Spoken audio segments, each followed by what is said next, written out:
Welcome to rhythm of learning. എല്ലാവർക്കും ടീച്ചറുടെ പുതുവത്സര ആശംസകൾ. 2026 നിങ്ങൾക്ക് എല്ലാവർക്കും തന്നെ നല്ലൊരു വർഷമാവട്ടെ എന്ന് ആദ്യം തന്നെ ആശംസിച്ചുകൊണ്ട് നമുക്ക് ടോപ്പിക്കിലേക്ക് വരാം. ഇന്ന് നമ്മളൊരു ക്ലാസ് അല്ല, ഞാൻ 2026 നിങ്ങൾ PSC പരീക്ഷകൾക്ക് പരീക്ഷ എഴുതാൻ കുറേയധികം പരീക്ഷകൾ എഴുതാൻ തയ്യാറായിട്ടിരിക്കുന്ന കുട്ടികളായിരിക്കും. അപ്പൊ 2026 ഈ പരീക്ഷകളൊക്കെ ഭംഗിയായിട്ട് അറ്റൻഡ് ചെയ്ത് 2027 ഒരു ജോലി എനിക്ക് നേടണം എന്ന് അത്രയും ആവശ്യമുള്ള കുട്ടികൾ മാത്രം ടീച്ചർ പറയുന്ന ഈ കാര്യങ്ങൾ കേട്ടാൽ മതി. അല്ലാത്തവര് സ്കിപ്പ് ചെയ്ത് പൊക്കോളൂ. കാണണമെന്ന് യാതൊരുവിധ നിർബന്ധവുമില്ല. നിങ്ങൾക്ക് അങ്ങനെ കൃത്യമായിട്ട് ഒരു ആഗ്രഹമുണ്ട്, ലക്ഷ്യമുണ്ട്, 2027 എനിക്കൊരു ജോലി വേണം എന്ന ലക്ഷ്യമുള്ള കുട്ടികളാണെങ്കിൽ ടീച്ചർ ഒരു പ്ലാൻ പറയാം. ആ പ്ലാൻ തയ്യാറാക്കി നിങ്ങൾ മുന്നോട്ട് പൊക്കോളൂ. ഈ വീഡിയോ അവസാനം വരെ കാണുക. അപ്പോൾ കൃത്യമായിട്ട് ആ പ്ലാനിനെ കുറിച്ച് ടീച്ചർ ഇതിൽ പറയും. ആ പ്ലാൻ ഫോളോ ചെയ്ത് നിങ്ങൾക്ക് എങ്ങനെയാലും ഒരു ജോലി നേടാൻ സാധിക്കുമെന്ന് ടീച്ചർ 100% ഉറപ്പ് നൽകാം. അപ്പോൾ ഇതുവരെ നിങ്ങൾ ഇപ്പോൾ കുറേയധികം എക്സാമുകൾക്ക് നമ്മൾ പലരും അപ്ലൈ ചെയ്തിട്ടുണ്ടായിരിക്കും. ഇതുവരെ ചിലരൊന്നും പഠിച്ചു തുടങ്ങിയിട്ടുണ്ടാവില്ല. ഇതുവരെ എന്താ പറയുക, ചിലതിൻ്റെ എക്സാമിൻ്റെ ഡേറ്റ് ഒന്നും വന്നിട്ടില്ല. അല്ലെങ്കിൽ പിന്നെ എല്ലാവർക്കും ഒരു എന്താ പറയുക, വരട്ടെ വരട്ടെ എന്ന് വിചാരിച്ചിരിക്കുന്ന ആൾക്കാരൊക്കെ ഉണ്ടായിരിക്കും. അപ്പോൾ ഇതുവരെ അങ്ങനെ അപ്ലൈ ചെയ്യാത്ത കുട്ടികൾ എല്ലാവരും ഈ പ്ലാൻ ഒന്ന്, അല്ലെങ്കിൽ പഠിച്ചു തുടങ്ങാത്ത കുട്ടികൾ എല്ലാവരും ഈ പ്ലാൻ ഒന്ന് അനുസരിച്ച് മുന്നോട്ട് പോയി നോക്കാം. എല്ലാ ഡിസംബർ 31 എല്ലാ വർഷവും ന്യൂ ഇയറിന്റെ തലേദിവസം നമ്മൾ കുറേയധികം തീരുമാനങ്ങളൊക്കെ എടുക്കാറുണ്ട്. 1-2 ദിവസം ആ തീരുമാനങ്ങൾ ജാനുവരി 1, ജാനുവരി 2, ജാനുവരി 3 വരെ പോകും. 4-ാം തീയതി മുതൽ നമ്മൾ പഴയപടി തന്നെയാവും. പക്ഷെ ഇപ്രാവശ്യം അങ്ങനെയാകാതെ ജാനുവരി 1 മുതൽ ഒരു ദൃഢനിശ്ചയത്തോടു കൂടി നിങ്ങൾ മുന്നോട്ട് പോവുക. അതിന് ഒരു ജോലി ആഗ്രഹിക്കുന്ന കുട്ടികളാണ് എങ്കിൽ അവർ ചെയ്യേണ്ട കാര്യങ്ങളെ കുറിച്ചാണ് നമ്മൾ പറയുന്നത്. ആദ്യമായിട്ട് കുറേ അധികം പരീക്ഷകൾക്ക് നിങ്ങൾ അപ്ലൈ ചെയ്തിട്ടുണ്ടായിരിക്കും. ആദ്യം തന്നെ നിങ്ങൾ അപ്ലൈ ചെയ്തിട്ടുള്ള എക്സാമുകൾ ഏതൊക്കെയാണ്, ഒരു പേപ്പറിലോ അല്ലെങ്കിൽ നിങ്ങളുടെ പുസ്തകത്തിലോ ഒരു ഡയറിയിലോ ഞങ്ങൾ ഏതൊക്കെ എക്സാമിനാണ് അപ്ലൈ ചെയ്തിട്ടുള്ളത് എന്നൊന്ന് നോട്ട് ചെയ്ത് വെക്കുക. ചിലപ്പോൾ 7th പാസ് മാത്രം ആവശ്യമുള്ള last grade company board LGS അല്ലെങ്കിൽ 10th യോഗ്യതയുള്ള VFA, ബെവ്കോ, LDC തുടങ്ങിയ എക്സാമുകൾക്കാകാം. അല്ലെങ്കിൽ +2 യോഗ്യതയുള്ള CPO, CO, fire and rescue related ആയിട്ടുള്ള അത്തരം ജോലികൾക്കാവാം. അല്ലെങ്കിൽ ഡിഗ്രി ആവശ്യമുള്ള SI, excise inspector, assistant jailer, ഇങ്ങനെയുള്ള ഇത്രയും എക്സാമുകളൊക്കെ ഇപ്പോൾ വന്നിട്ട് നമ്മൾ അപ്ലൈ ചെയ്തിട്ടുള്ള കാര്യങ്ങളാണ്. ഇതിനൊക്കെയാണ്. അപ്പോൾ ഇവിടെ എന്താണെങ്കിൽ 7th പാസ് പറഞ്ഞിട്ടുള്ള ലാസ്റ്റ് ഗ്രേഡ് മുതൽ SI അല്ലെങ്കിൽ അസിസ്റ്റന്റ് ജയിലർ അല്ലെങ്കിൽ എക്സൈസ് ഇൻസ്പെക്ടർ വരെയുള്ള പരീക്ഷകൾക്ക് ഡിഗ്രി വരെയുള്ള കുട്ടികൾക്ക്, ഇതൊക്കെ ഡിഗ്രി വരെയുള്ള കുട്ടികൾക്ക് അപ്ലൈ ചെയ്യാവുന്നതാണ് അല്ലെ. അപ്പൊ ടീച്ചർ എന്താ പറയാ, നമുക്ക് നേടാവുന്ന ഏറ്റവും മാക്സിമത്തിലേക്ക് നമ്മൾ എത്തണം. അപ്പൊ നിങ്ങൾ ഡിഗ്രി ലെവലിന് വേണ്ടി തന്നെ പഠിക്കണം എന്ന് ഞാൻ പറയും. അങ്ങനെ നിങ്ങൾ ഡിഗ്രി ഉള്ളവരാണെങ്കിൽ തീർച്ചയായിട്ടും ഡിഗ്രി ലെവൽ എക്സാമിന് മുൻതൂക്കം കൊടുക്കണം എന്ന് തന്നെ പറയും. അതിനായിട്ട് പഠിക്കുക. അതിന് ഏറെക്കുറെ അതിന്റെ സിലബസ് നമ്മൾ നല്ല രീതിയിൽ കംപ്ലീറ്റ് ചെയ്യുമ്പോൾ ഇപ്പോൾ ആ ഒരു ഡിഗ്രി ലെവലിലുള്ള കുറച്ച് ഭാഗങ്ങളൊന്നും എവിടെ ഉണ്ടാവില്ല. +2നോ അല്ലെങ്കിൽ 7th പാസിനോ അങ്ങനെയുള്ള എക്സാമുകൾക്കൊന്നും അതിൽ കുറെ കാര്യങ്ങൾ ഉണ്ടാവില്ല. പക്ഷേ ആ ഭാഗങ്ങൾ നല്ല രീതിയിൽ നമ്മൾ പഠിച്ചു വരുമ്പോൾ കുറച്ച് കാര്യങ്ങളെ നമുക്ക് ഇതിന് വേണ്ടിയിട്ട്, അതായത് ഒരു ലാസ്റ്റ് ഗ്രേഡ് വന്നു, അപ്പൊ അതിന് നമ്മൾ കുറച്ച് ദിവസം പഠിച്ചു, അത് നമുക്ക് നേടാൻ പറ്റും. അല്ലെങ്കിൽ 10th ലെവൽ വന്നു, അതിനു വേണ്ടി കുറച്ച് ദിവസം ആ ഡിഗ്രി ലെവലിൽ നിന്ന് മാറ്റിവെച്ച് പഠിച്ചാൽ നമുക്ക് നേടാൻ പറ്റും. അങ്ങനെ പറ്റാവുന്ന കാര്യങ്ങളേ ഉള്ളൂ. പക്ഷേ ചില കുട്ടികൾക്ക് അതിനുള്ള ഒരു കോൺഫിഡൻസ് ഉണ്ടാവില്ല. എനിക്ക് ഡിഗ്രി ഒക്കെ ഉണ്ടെങ്കിലും ആദ്യം തന്നെ ഞാൻ ഡിഗ്രി ലെവലിന് വേണ്ടി പഠിച്ചാൽ എങ്ങനെയാ ശരിയാവുക, അപ്പൊ നമുക്ക് എന്താണ് LGSന് വേണ്ടി പഠിക്കാം. ഡിഗ്രിക്കാർക്ക് എഴുതാൻ പറ്റുന്ന ഒറ്റ LGS ആണത് അല്ലെ, കമ്പനി ബോർഡ് LGS. അപ്പൊ നമുക്ക് ഇതിനു വേണ്ടി പഠിക്കാം. കാരണം എന്താ വെച്ചാൽ എന്താ പറയാ, രണ്ടിനും വേണ്ടി പഠിച്ചിട്ട് രണ്ട് വഞ്ചിയിലും കാലിട്ടിട്ട് അതുമില്ല ഇതുമില്ല എന്ന് വരണ്ടല്ലോ എന്നുള്ള ആ ഒരു ധൈര്യക്കുറവുള്ള കുട്ടികളാണെങ്കിൽ തീർച്ചയായിട്ടും നിങ്ങൾ എന്ത് ചെയ്യുക, കമ്പനി ബോർഡ് LGSന് അപ്ലൈ ചെയ്യുക. കാരണം ഇപ്പൊ ഈ ഒരു അവസരം അപ്ലൈ ചെയ്യല്ല, പഠിക്കുക.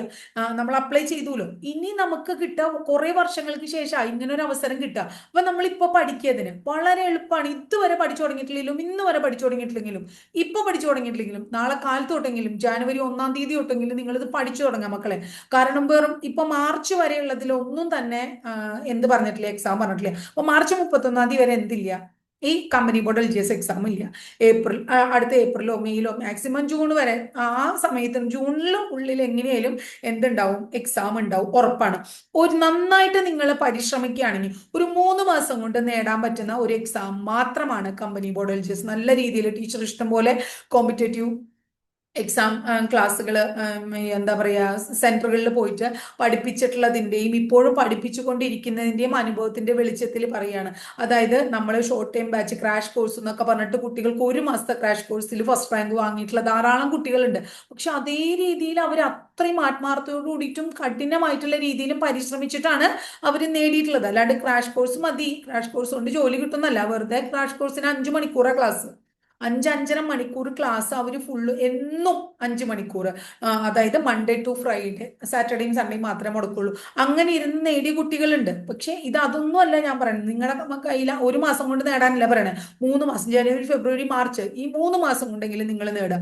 അതിന് വേണ്ടിയിട്ട് ടീച്ചറുടെ റിതം ഓഫ് ലേണിംഗ് എന്ന് പറഞ്ഞ ടീച്ചറുടെ ചാനൽ ടീച്ചർ ഓൾറെഡി ഒരു 100 ഡേയ്സ് പ്ലാൻ കൊണ്ടുവന്ന് അതിന്റെ ക്ലാസ് നമ്മൾ നടന്നുകൊണ്ടിരിക്കുന്നുണ്ട്. ഇന്ന് 61ാമത്തെ ദിവസം. ഒരു ദിവസം 3 ക്ലാസ് വെച്ച് 61 ദിവസം. അപ്പൊ എത്ര ക്ലാസ് അപ്ലോഡ് ചെയ്തിട്ടുണ്ടാവും എന്ന് ആലോചിച്ച് നോക്കൂ. അതില് മാത്സ് മാത്രമേ 2 ക്ലാസ് എടുത്തിട്ടുള്ളൂ. ബയോളജി, അതുപോലെ തന്നെ ഫിസിക്സ്, കെമിസ്ട്രി, എന്താ പറയുക, ഫാക്ട്സ് ഒക്കെ കംപ്ലീറ്റഡ് ആയി ഏറെക്കുറെ. അതുപോലെ ഹിസ്റ്ററി, ജോഗ്രഫി, അങ്ങനെ ഏകദേശം 70%ഓളം നമ്മുടെ സിലബസ് കംപ്ലീറ്റഡ് ആയിട്ടുണ്ട്. അത് നിങ്ങൾക്ക് താല്പര്യമാണെങ്കിൽ, ടീച്ചറുടെ ക്ലാസ് കണ്ടിട്ട് താല്പര്യമാണെങ്കിൽ അത് നിങ്ങൾ ഫോളോ ചെയ്തോളൂ. ആരുടെ ക്ലാസ് വേണമെങ്കിലും ഫോളോ ചെയ്തോളൂ. നിങ്ങൾ പഠിക്കുക. ടീച്ചറുടെ ക്ലാസ് ഫോളോ ചെയ്യാൻ വേണ്ടിയിട്ടല്ല. ആരുടെ ക്ലാസ് ആണെങ്കിൽ നിങ്ങൾക്ക് വേറെ ഏത് ഓൺലൈൻ ക്ലാസ്സുകൾ അല്ലെങ്കിൽ ഓഫ്ലൈൻ ക്ലാസ്സുകൾ ഏതാണെങ്കിലും നിങ്ങൾ ജോയിൻ ചെയ്ത് നിങ്ങളത് ഭംഗിയായിട്ട് പഠിച്ചു ഒരു 3 മാസത്തിനുള്ളിൽ അത് പഠിച്ച് കംപ്ലീറ്റ് ആക്കുക. ഞങ്ങൾ ഈ 100 ഡേയ്സ് കഴിഞ്ഞു കഴിഞ്ഞാൽ അത് കഴിഞ്ഞാൽ എൻ്റെ ചാനലിൽ ഞാൻ SCERTയുടെ ക്ലാസ്സുകൾ തുടങ്ങും. 5 മുതൽ 10 വരെയുള്ള SCERT, സോഷ്യലും സയൻസും അങ്ങനെയുള്ള ഭാഗങ്ങൾ ഈ പരീക്ഷയ്ക്ക് ആവശ്യമുള്ളത് തുടങ്ങും. അതിനൊപ്പം തന്നെ ക്വസ്റ്റ്യൻ പേപ്പർ എന്താ ചെയ്യേണ്ടത്, റിവിഷൻ നടത്തും. ക്വസ്റ്റ്യൻ പേപ്പർ റിവിഷൻ എങ്ങനെയാണ് നടത്തുക? ക്വസ്റ്റ്യൻ പേപ്പർ അനുബന്ധ വസ്തുതകൾ അടക്കം ഞങ്ങൾ റിവിഷൻ ചെയ്യും. അങ്ങനെ എൻ്റെ കൂടെ പരീക്ഷ വരെ നിൽക്കുന്ന എല്ലാ കുട്ടികളും റാങ്ക് ലിസ്റ്റിൽ നല്ല റാങ്കിൽ, അവർ ആഗ്രഹിക്കുന്ന റാങ്കിൽ എത്തിക്കുക എന്നുള്ളതാണ് എൻ്റെ ലക്ഷ്യം. ആ ലക്ഷ്യത്തിന് വേണ്ടി ഞാൻ മുന്നോട്ട് പോകും. എൻ്റെ കൂടെ കുട്ടികൾ ഒരാളെ ഉള്ളൂ വെച്ചാലും അവർക്ക് വേണ്ടിയിട്ടാണെങ്കിൽ ഞാനത് പറഞ്ഞു കൊടുക്കുക തന്നെ ചെയ്യും. അതവിടെ നിൽക്കട്ടെ. അത് ഞാൻ എൻ്റെ കാര്യം അല്ലെങ്കിൽ എൻ്റെ ചാനലിന്റെ കാര്യം പറഞ്ഞു. ഇനി അടുത്ത നിങ്ങൾ എന്താ ചെയ്യേണ്ടത്? നിങ്ങൾ ഒരു ജോലി ലക്ഷ്യം വെച്ചു. അതായത് ഞാനിപ്പോ LGS ആണ് ലക്ഷ്യം വെച്ചത്, അല്ലെങ്കിൽ CPO ആണ് ലക്ഷ്യം വെച്ചത്, അല്ലെങ്കിൽ SI ആവണം എനിക്ക്, എന്താണ് ലക്ഷ്യം വെച്ചത്? LGS ആണെങ്കിൽ LGSന് നിങ്ങൾ ഇമ്പോർട്ടൻസ് കൊടുക്കേണ്ടത്, ഞാൻ പറയും, കറണ്ട് അഫയേഴ്സ് നല്ല ഇമ്പോർട്ടൻസ് കൊടുക്കണം. ഡെയിലി നിങ്ങൾ കറണ്ട് അഫയേഴ്സ് പഠിക്കണം. അതുപോലെ തന്നെ മാത്സ് വളരെ സിമ്പിൾ ആണ്, പക്ഷെ മാത്സ് എനിക്ക് ബുദ്ധിമുട്ടാണെന്നുള്ള ആൾക്കാർ ഇപ്പോഴേ തന്നെ മാത്സ് ഒക്കെ ചെറുതായിട്ട് പഠിച്ചോളോ. അല്ലെങ്കിൽ ഇപ്പോൾ അത് ഇത്തിരി മാറ്റി വെച്ചേക്കാൻ ഞാൻ അവസാനത്തേക്ക് ഇത്തിരി കൂടുതൽ ക്വസ്റ്റ്യൻസ് ഒക്കെ തന്ന് കുട്ടികളെ കൊണ്ട് ചെയ്യിപ്പിക്കുക എന്നുള്ള രീതിയിൽ ഒരു 10-15 ദിവസം കൊണ്ട് പഠിക്കാവുന്ന മാത്സ് ഒക്കെ തന്നെയുള്ളൂ. അതിനേക്കാൾ കൂടുതലൊന്നുമില്ല. ഞാൻ ക്ലാസ് എടുക്കുമ്പോൾ നമ്മൾ അരമണിക്കൂറൊക്കെ ക്ലാസ് എടുക്കണം. നിങ്ങൾ പഠിക്കുകയാണെങ്കിൽ അതിനേക്കാൾ എളുപ്പത്തിൽ നിങ്ങൾക്ക് പഠിച്ചു തീർക്കാനായിട്ട് പറ്റും. 5-6 ദിവസം കൊണ്ട് പഠിച്ചു തീർക്കാൻ പറ്റണ മാത്സ് ഈ കമ്പനി ബോർഡ് LGSനുള്ളൂ. അപ്പൊ പിന്നെ GK എല്ലാ ഭാഗങ്ങളും ഒന്ന് പറഞ്ഞിട്ടുള്ള രീതിയിൽ സിലബസ് നോക്കുക. പക്ഷേ ഇത്രയും സിമ്പിൾ അല്ല നമ്മളൊരു 10th +2 ഡിഗ്രി ലെവലിലേക്ക് വരുമ്പോൾ. അതായത് അങ്ങനെ ലെവലിലേക്ക് വരുമ്പോൾ ഇംഗ്ലീഷ്, മാത്സ്, മലയാളം, IT, അതുപോലെ കറണ്ട് അഫയേഴ്സ്, ഈ 5 വില്ലന്മാരും ഒരുപോലെ നമ്മുടെ മുന്നിലുണ്ട് അല്ലെ. അപ്പൊ ഇംഗ്ലീഷിന് നല്ല ഇമ്പോർട്ടൻസ് കൊടുക്കണം, അതുപോലെ മാത്സിന് ഇമ്പോർട്ടൻസ് കൊടുക്കണം, പിന്നെ എന്താ പറഞ്ഞത്, നമ്മള് മലയാളത്തിന് ഇമ്പോർട്ടൻസ് കൊടുക്കണം, കമ്പ്യൂട്ടറിനും അതായത് ITക്ക് ഇമ്പോർട്ടൻസ് കൊടുക്കണം. ഇപ്പൊ ഇതൊക്കെ കാണുമ്പോൾ ഇംഗ്ലീഷിലും അതുപോലെ തന്നെ മലയാളത്തിലൊക്കെ നമ്മൾ അറിയണ കുറേ കാര്യങ്ങൾ ഇതാണെന്ന് വിചാരിച്ചിട്ട് നമ്മൾ തെറ്റിക്കുന്ന കുറേ അധികം കാര്യങ്ങളുണ്ട്. അപ്പൊ അതൊക്കെ ഭംഗിയായിട്ട് പഠിക്കുക. മാത്സ് ആകുമ്പോൾ കുറച്ചും കൂടി സ്റ്റാൻഡേർഡ് കൂടും. അപ്പൊ ദിവസം ദിവസം ചെയ്ത് പഠിക്കുക. കമ്പ്യൂട്ടർ പുതിയ സോഫ്റ്റ്വെയറുകൾ അങ്ങനെയുള്ള കാര്യങ്ങളൊക്കെ പുതിയത് വരണത് അത് കുറച്ച് കറണ്ട് അഫയേഴ്സുമായിട്ട് റിലേറ്റഡ് ആണ്. പിന്നെ സ്ഥിരമായിട്ട് ചോദിക്കുന്ന ജനറേഷൻ അങ്ങനെയുള്ള കുറച്ച് കാര്യങ്ങൾ അതൊക്കെ നമ്മൾ പഠിച്ചു വെക്കുക.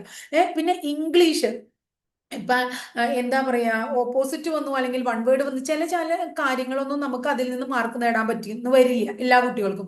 പക്ഷെ ഒരു 16 മാർക്ക് ഇംഗ്ലീഷ് 20 മാർക്കിൽ നേടാൻ പറ്റും. കാരണം കൃത്യമായിട്ട് ഭംഗിയായിട്ട് നമ്മൾ ആ ഗ്രാമറും കാര്യങ്ങളൊക്കെ ഫോളോ ചെയ്യുകയാണെങ്കിൽ അങ്ങനെയുള്ള കാര്യങ്ങളൊക്കെ പഠിച്ചു നോക്കുക. പിന്നെ GKയുടെ ഭാഗമാകുമ്പോൾ ഏറ്റവും ഇമ്പോർട്ടൻസ് കൊടുക്കേണ്ടത് കോൺസ്റ്റിറ്റ്യൂഷൻ, അതുപോലെ തന്നെ ആധുനിക ഇന്ത്യ, ഇന്ത്യൻ ജോഗ്രഫി, അതുപോലെ ബേസിക് ഫാക്ട്സ് കേരളത്തിന്റെയും അതുപോലെ തന്നെ ഇന്ത്യയുടെയും, കേരളത്തിലെ ജില്ലകൾ, ഇന്ത്യയിലെ സംസ്ഥാനങ്ങൾ, ബേസിക് ആയിട്ടുള്ള കാര്യങ്ങൾ, ഇതൊക്കെ നിങ്ങൾ ഫോളോ ചെയ്യുക. ഇത്രയും കാര്യങ്ങൾ ഫോളോ ചെയ്ത് നിങ്ങളുടെ സിലബസ് ഫോളോ ചെയ്യുമ്പോൾ നിങ്ങൾ ഒരു കാര്യം കൂടെ ചെയ്യണം. ഭംഗിയായിട്ട് നിങ്ങൾക്ക് വിശ്വാസമുള്ള 4 ആൾ നല്ലത് എന്ന് പറയുന്ന ഒരു റാങ്ക് ഫയലും കൂടി ഒപ്പം ഫോളോ ചെയ്യുക. Rank file English Malayalam maths നിങ്ങൾ വിട്ട് കളഞ്ഞോളൂ. അത് നിങ്ങൾ അല്ലെങ്കിൽ മലയാള റാങ്ക് ഫയലിലെ കുറേ ഭാഗങ്ങൾ, ഗ്രാമർ അല്ല, കുറേ മറ്റു വൊക്കാബുലറി ഭാഗങ്ങളൊക്കെ മാത്സും ഇംഗ്ലീഷ് അല്ല മലയാളവും ഇംഗ്ലീഷും നിങ്ങൾക്ക് നോക്കാം. ബാക്കി കാര്യങ്ങൾ നല്ല ഒരു ടീച്ചറുടെ കീഴിൽ തന്നെ നമ്മൾ പഠിക്കുന്നതാണ്, ഗ്രാമറുകളൊക്കെ പഠിക്കുന്നതാണ് തീർച്ചയായിട്ടും നല്ലത്. കാരണം റാങ്ക് ഫയൽ നോക്കിയാൽ നമുക്കത് പൂർണ്ണമായിട്ടും മനസ്സിലാക്കാനായിട്ട് സാധിച്ചു എന്ന് വരില്ല. അപ്പൊ റാങ്ക് ഫയലും ഒപ്പം നിങ്ങൾ കൊണ്ടുപോവുക ഏത് ടോപ്പിക്ക് പഠിക്കുമ്പോൾ. അപ്പോൾ ഒരു റാങ്ക് ഫയലും അത്യാവശ്യം ഓൺലൈനായിട്ടോ ഓഫ്ലൈനായിട്ടോ നിങ്ങൾക്ക് കിട്ടുന്ന നോട്ടും അടക്കം നിങ്ങൾ സിലബസ് ഏകദേശം കംപ്ലീറ്റ് ആയി എന്ന് നിങ്ങൾക്ക് പൂർണ്ണ ബോധ്യം വരികയാണ്. 100% നമ്മൾ പഠിച്ചു തീരുമൊന്നുമില്ല, അത് ആർക്കും സാധിക്കുന്നതല്ല. ഏത് UPSC എക്സാമിന്, ഏത് എക്സാമിന് പോണ ആൾക്കാർക്കാണെങ്കിലും അത് സാധിക്കുമെന്നില്ല. പക്ഷെ നമുക്കൊരു കോൺഫിഡൻസ് വരുമല്ലോ, ഒരുവിധം ഭാഗങ്ങളൊക്കെ നമ്മൾ കംപ്ലീറ്റഡ് ആയി ഉണ്ടെന്ന് തോന്നുന്ന പക്ഷം അടുത്ത ഘട്ടത്തിൽ നിങ്ങൾ എടുക്കേണ്ടത് SCRT പുസ്തകങ്ങളാണ്. 5 മുതൽ 10ാം ക്ലാസ് വരെയുള്ള SCRT പുസ്തകങ്ങൾ നിങ്ങൾ പഠിക്കണം. ഒരു ഡിഗ്രി ലെവൽ കാറ്റഗറിയിലേക്ക് എത്തുമ്പോൾ ഞാൻ പറയും +1 +2ന്റെയും കൂടി നിങ്ങൾ പഠിക്കേണ്ടി വരും. +1 +2ന്റെ ഹിസ്റ്ററിയും ജോഗ്രഫിയും അതുപോലെ തന്നെ ഇക്കണോമിക്സ് തുടങ്ങിയ കാര്യങ്ങളൊക്കെ പഠിക്കേണ്ടി വരും. അല്ലാത്തതിൽ അത്രയ്ക്കും ഡീറ്റെയിൽഡ് ആയിട്ട് വരില്ല. 10ാം ക്ലാസ് വരെയുള്ള എന്ത് പഠിക്കുക, SCRT പാഠഭാഗങ്ങൾ. ആ SCRT ടെക്സ്റ്റ് ബുക്ക് അങ്ങനെ തന്നെ വായിച്ചു നോക്കാനല്ല, നമ്മുടെ സിലബസിൽ ഏതൊക്കെ ഭാഗങ്ങൾ പറഞ്ഞിട്ടുണ്ടോ ആ ഭാഗങ്ങൾ അവരുടെ ടെക്സ്റ്റ് ബുക്കുകൾ ഏതൊക്കെ ചാപ്റ്ററുകളിലുണ്ടോ അത് നമ്മൾ പഠിക്കണം. അതിന്റെ ഒരു ക്ലാസ് ഞാൻ ഉടനെ തന്നെ അപ്ലോഡ് ചെയ്യും. അതായത് ഓരോ കാറ്റഗറിയിലുള്ള കുട്ടികളും ഏതൊക്കെ SCRT പാഠഭാഗങ്ങളാണ് പഠിക്കേണ്ടത് എന്നുള്ളത്, പഴയ SCRT ആയാലും പുതിയ SCRT ആയാലും കൃത്യമായിട്ട് നമുക്കൊരു ക്ലാസ് അപ്ലോഡ് ചെയ്യാം കേട്ടോ. അത് നിങ്ങൾക്ക് മനസ്സിലാക്കി തരാം. ഇനി അപ്പൊ അങ്ങനെ ആ SCRT സിലബസ് ഇങ്ങനെ പഠിക്കാൻ കാരണം പറയണ എന്താ വെച്ചാൽ, ഇപ്പൊ PSC ക്വസ്റ്റ്യൻ പേപ്പറുകൾ ചിലത് വരുമ്പോൾ SCRT നമ്മളൊക്കെ പണ്ട് പുസ്തകങ്ങൾ പഠിച്ചിട്ടുള്ള കോളങ്ങളിലൊക്കെ കൊടുത്തിട്ടുണ്ടാവും അല്ലേ, ഓരോ ബോക്സുകളിലാക്കിയിട്ട് ഓരോ കാര്യങ്ങൾ കൊടുത്തു. ആ ബോക്സ് അങ്ങനെ തന്നെ പകർത്തി വെച്ചിട്ടുണ്ട് ഇപ്പൊ PSC പരീക്ഷകൾക്ക് പലതും. അപ്പൊ അതൊക്കെ നമ്മളൊന്ന് വായിച്ചു നോക്കി കഴിഞ്ഞാൽ നമുക്കത് വളരെയധികം ഉപകാരപ്രദമാവും. അതിന് വേണ്ടിയിട്ടാണ് അതും കൂടി നിങ്ങളോട് പഠിക്കാൻ. അപ്പൊ ആ സിലബസ് വെച്ചിട്ട് നമ്മൾ ആ SCRT ബുക്കുകളും കൂടി ഫോളോ ചെയ്യും. ഇനി ഇത്ര പഠിച്ചാൽ മതിയോ? പോരാ. അടുത്ത നിങ്ങൾ ചെയ്യേണ്ടത് ക്വസ്റ്റ്യൻ പേപ്പർ കൃത്യമായിട്ട് പഠിക്കുക എന്നുള്ളതാണ്. ക്വസ്റ്റ്യൻ പേപ്പർ എങ്ങനെയാ പഠിക്കുക? അപ്പൊ ഇത് ക്വസ്റ്റ്യൻ പേപ്പറിന്റെ പുസ്തകം എടുത്തു, ഫസ്റ്റ് ക്വസ്റ്റ്യൻ പേപ്പർ കിട്ടി, ഒരു ക്വസ്റ്റ്യൻ പാൻ എടുത്തു, എന്നിട്ട് ആദ്യത്തെ ക്വസ്റ്റ്യൻ വായിച്ചു നോക്കി, എഴുതി 10 പ്രാവശ്യം പറഞ്ഞു. അങ്ങനെ കാണാതെ പഠിക്കാനല്ല ഞാൻ പറയണത്. നമ്മൾ എന്താ ചെയ്യേണ്ടത്? ഒരു OMR ഷീറ്റ് എടുക്കുക. എങ്ങനെയാണോ ഒരു PSC പരീക്ഷ 1.25 മണിക്കൂർ കൊണ്ട് നിങ്ങൾ എഴുതുന്നത്, അതേ ഗൗരവത്തോടു കൂടി ഇരുന്ന് OMR ഷീറ്റ് ഉപയോഗിച്ച് PSC എക്സാം എഴുതുന്ന പോലെ നമ്മൾ ഈ ക്വസ്റ്റ്യൻ പേപ്പറിന്റെ പുസ്തകം എടുത്ത് ഓരോന്നും ആദ്യം തന്നെ ക്വസ്റ്റ്യൻ പേപ്പറിന്റെ പുസ്തകം വാങ്ങിച്ച് അതിൽ മുഴുവൻ ടിക്ക് ചെയ്ത് വെക്കരുത്. എന്ത് ചെയ്യുക? പുതിയ ഫ്രഷ് ആയിട്ടുള്ള പുസ്തകം വാങ്ങുക.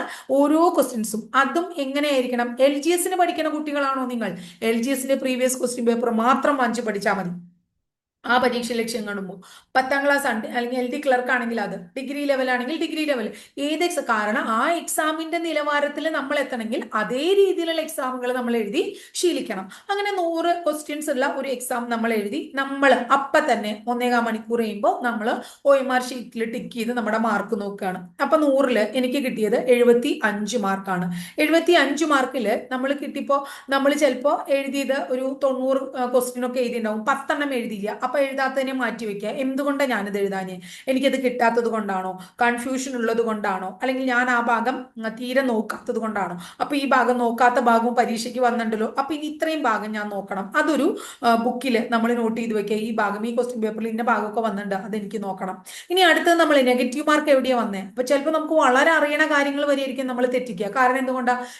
ഞാനടക്കം ക്ലാസ്സുകളിൽ ക്ലാസ് എടുക്കാൻ പോകുമ്പോൾ പല ടീച്ചർമാരും പറയാറുണ്ട്, ചില കുട്ടികൾക്ക് സിമ്പിൾ ആയിട്ടുള്ള കാര്യങ്ങൾ പറയുമ്പോൾ തീരെ വിലയില്ല, ഒരു വിലയില്ലാണ്ട് അവരിക്കും, ഓ ഇതൊക്കെ ഞങ്ങൾ എത്രമാത്രം കേട്ടിട്ടുള്ള അറിയണതാണ്. അങ്ങനെ അറിയുന്നതാണ്, കേട്ടിട്ടുള്ളതാണെന്നുള്ള കാര്യങ്ങൾ നമ്മൾ ശ്രദ്ധിക്കൂല, അത് നമ്മൾ തെറ്റിക്കുകയും ചെയ്യും. വലിയ ഗൗരവത്തിലുള്ള കാര്യങ്ങൾ, അതുപോലെ റാങ്ക് മേക്കിംഗ് ക്വസ്റ്റ്യൻസ് ഒക്കെ നമ്മൾ കൃത്യമായിട്ട് ക്ലിയർ ആക്കുകയും ചെയ്യും. കാരണം എന്തുകൊണ്ട്? ആ സിമ്പിൾ ആയിട്ടുള്ളതിനെ നമ്മൾ അവഗണിക്കുന്നു എന്നാണ് നമ്മൾ മനസ്സിലാക്കേണ്ടത്. പക്ഷെ നിങ്ങൾ അറിയേണ്ട ഒരു കാര്യം, കേരളത്തിന്റെ എന്താ പറയുന്നത്, കൾച്ചറൽ ക്യാപിറ്റൽ എന്താണ് അത്, അല്ലെങ്കിൽ അങ്ങനെ ഞാൻ വളരെ സിമ്പിൾ ആയിട്ടുള്ള പറഞ്ഞുള്ളൂ, ഇതൊന്നും നമ്മൾ തെറ്റിക്കണം എന്നല്ല പറയണേ. അങ്ങനെ വളരെ സിമ്പിൾ ആയിട്ടുള്ള ചില ചോദ്യങ്ങൾ നമ്മൾ ശ്രദ്ധിക്കാതെ വരികയും, അല്ലെങ്കിൽ ഇപ്പോൾ പഞ്ചായത്ത് ഇലക്ഷൻ കാര്യങ്ങളൊക്കെ നടന്നു, ഗ്രാമപഞ്ചായത്ത് അങ്ങനെയുള്ള അതൊക്കെ നമ്മളോട് ചോദിക്കാം. അങ്ങനെയുള്ള സിമ്പിൾ ആയിട്ടുള്ള, അത് സിമ്പിളാണ്, വളരെ ഇമ്പോർട്ടൻ്റ് ആണ്. അത്തരം ഒരു കാര്യം നമ്മൾ തെറ്റിച്ചാൽ അത് നമ്മളെപ്പോലുള്ള പരീക്ഷ എഴുതുന്ന ലക്ഷക്കണക്കിന് കുട്ടികൾ അവിടെ ശരിയാക്കും.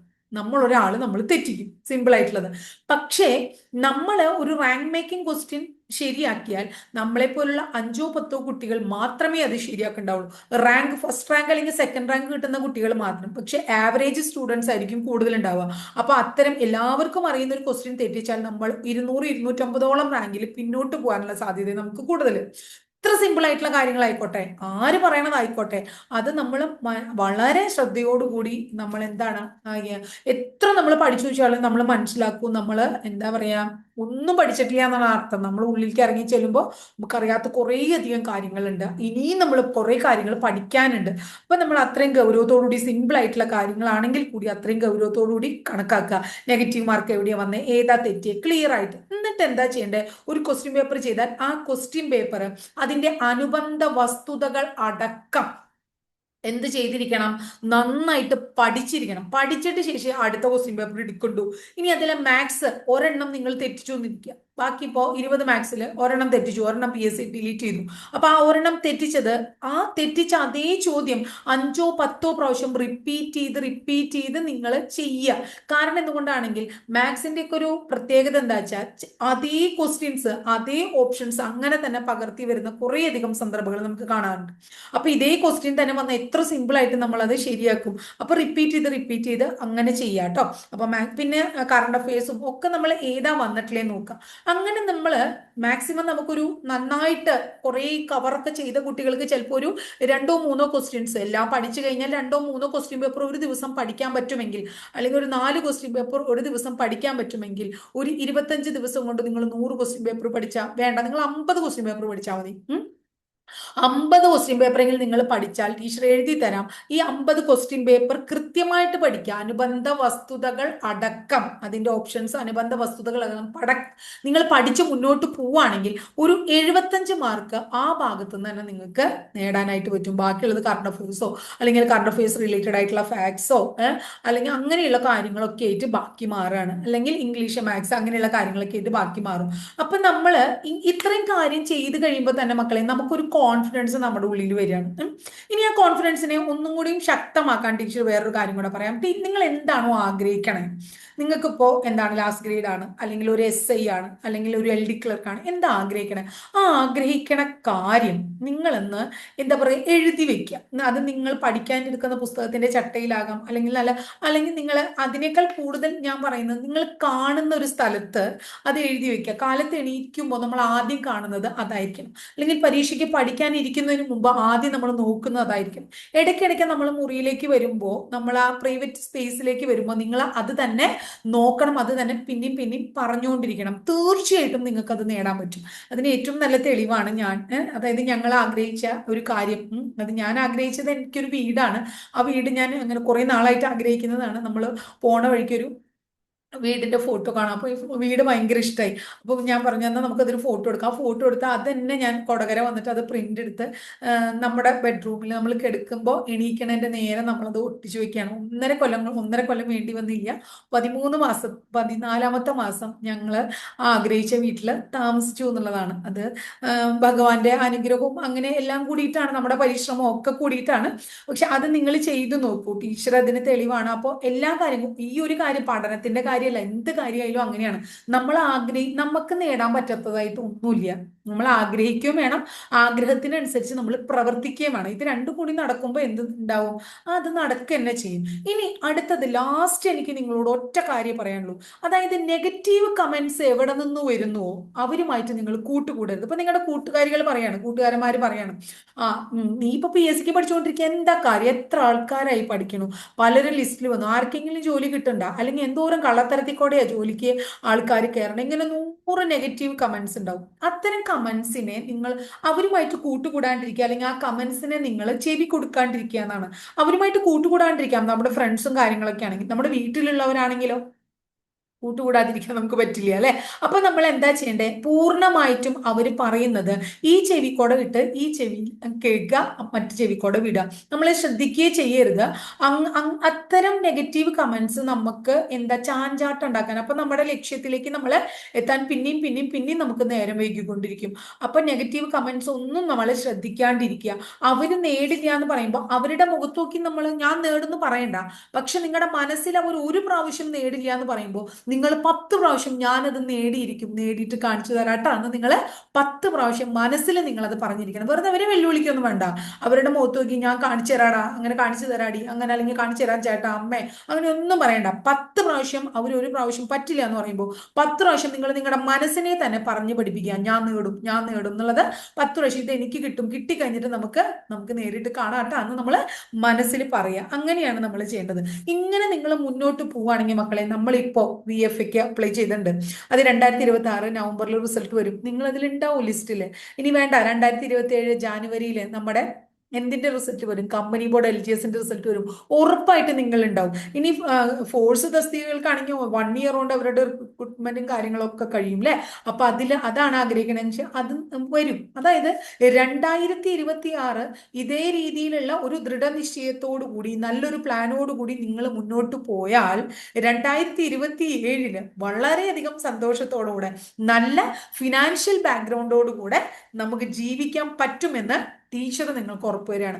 അതിന് ടീച്ചറുടെ എന്ത് സപ്പോർട്ട് വേണോ തീർച്ചയായിട്ടും എല്ലാ സപ്പോർട്ടിനും ടീച്ചർ നിങ്ങളുടെ കൂടെ തന്നെ ഉണ്ടാവും. അപ്പോൾ ഭംഗിയായിട്ടുള്ള ഒരു 2027 നല്ലൊരു ജോലിക്കാരൻ അല്ലെങ്കിൽ ജോലിക്കാരി, അല്ലെങ്കിൽ നമ്മൾ ആഗ്രഹിച്ച ഒരു ഡിപ്പാർട്ട്മെന്റ് അല്ലെങ്കിൽ ഒരു പോസ്റ്റ് അവിടെ ഇരിക്കാൻ 2027 നിങ്ങൾക്ക് സാധിക്കാൻ വേണ്ടി 2027 നല്ലൊരു വർഷമായി മാറട്ടെ എന്ന് ടീച്ചർ ആഗ്രഹിക്കുന്നു, അല്ലെങ്കിൽ ആശംസിക്കുന്നു. നാളെ തൊട്ട് അല്ലെങ്കിൽ ഇപ്പൊ തൊട്ട് നിങ്ങൾ അതിന് വേണ്ടിയിട്ടുള്ള പരിശ്രമം പ്ലാനൊക്കെ തയ്യാറാക്കി കൃത്യമായിട്ട് ഭംഗിയായിട്ട് പഠിച്ചു പോവുക.